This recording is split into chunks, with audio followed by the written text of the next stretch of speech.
also do rent out the conference room to the community. So if somebody needs, conference room for an hour or 2 hours, we offer that too.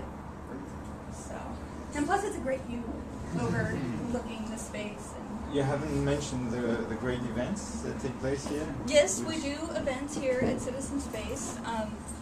They vary. People come to us. They're more community-centric, education-based, meetups, tweet-ups, just a variety of stuff. Like tomorrow we have the Secretary of State coming in and talking on voter education. And then on Thursday we have a freelancers union event, which is an organization that provides benefits to freelancers, to consultants and whatnot, and they're holding a meet and greet here to get to know people and just get the word out about what they offer. So we do that as both, we offer it to the community. There will be some events that we do sponsor and host, and then there are others, most of them we do charge for. So we can kind of make some extra money to help, keep the space going and all that stuff. So when this thing all started? A long time ago? What time is it? What time? What time is it? I know. You mean one time now? Yeah. It's 1:20. 1:20. Okay. No, that's fine because ARM needs a conference room at 2, so okay. It's like I don't want to block it up. Co-working basically started out of a need for a place to work, obviously, okay, we had the dot-com burst, we had a bunch of people get laid off, you had people who were working out of their houses, who were working in coffee shops, and the problem arising of, okay, power outlets at coffee shops, reliable Wi-Fi, how many coffees can you afford to buy in a single day? And then also the desire to work among individuals that are like-minded, that are creative, or just in the broad spectrum of things, Most of the time, patrons of coffee shops are going to get coffee, use it as a social thing, sometimes business meetings and whatnot, but it just doesn't really cut it. And this was the kind of what co-working was birthed out of this, why can't we have a collaborative workspace? And this was about 3 or so years ago. Brad Newberg, Chris Messina, Tara Hunt, and several others whom I'm kind of, they're... Did Ivan took part of the starting? He was part of the groundwork of Citizen Space, not of the co-working movement in general. Is there really a co-working movement? Yes. Oh, really? Yes. And that's why I preface it with, it did start here. Citizen Space is one of the flagship co-working spaces, along with the Hat Factory. Yeah. They were, Chris and Tara actually worked out of Hat Factory in the early beginning, but felt the need that we needed more space, and thus kind of started Citizen Space. So a guy like Chris Messina was also coming here to work. He is one of the founders of Citizen Space. Yeah. And by the way, we might have lunch with him. Okay. Yeah. If that's possible. Yeah. Well, amazing. Yeah. He dropped in to pick up his mail. And Yes. That's his occasion actually. Yeah. Yeah, that's kind of the beauty of co-working. Of you never know who's going to stop in. How many persons do use Citizen Space? Right now we have 17 residents. We have 3 empty desks, so we have 20 full desks. Is it people or companies? Both. You have people who are the representative of their company in San Francisco, and then you have people who they own their own business, and so this is their office space. So both in a lot of ways. Okay, and it's like a branch for them, or is it just a workplace?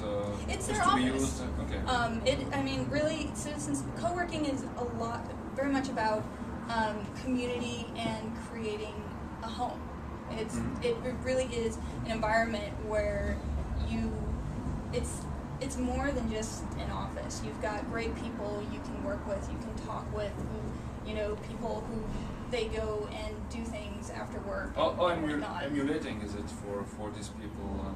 Is it emulating? You see that the dynamic or Yeah. there is something happening thanks to the collaboration. Just Well, having yeah, people together. anytime you get a variety of people like this together, and given the industries that we have here, from graphic designers to social media consultants to programmers to PR people, that kind of stuff, you start to see the collaboration in that, oh, hey, they do this, I really need this, or I know a client that could use this, and you're much more willing to refer somebody, you work with. They're in your office, so you've gotten a chance to know this. But how different is it from a typical business center, say, with offices as well, and sometimes you can go to the restaurant together downstairs? And is it different? I think it's something like, it's a bit cultural, right? She said there's this co-working movement, and I think that's probably something you can sense here. It's mostly people working the same kind of business, web stuff, and it's. So I'm just wondering, this is a very special place, Silicon Valley. There is this web mentality. So do you think something like this would work in Belgium? I certainly hope so. I mean, that was one of the objectives of the beta group. Yeah. When I came back from Boston, I had a similar experience in Boston at a place called Beta House, which is much smaller, but it's really nice also. It's much smaller, but it has approximately the same number of residents. So I just hope so. Yeah, there's already, I know there's co-working in London, I know there's co-working in Germany.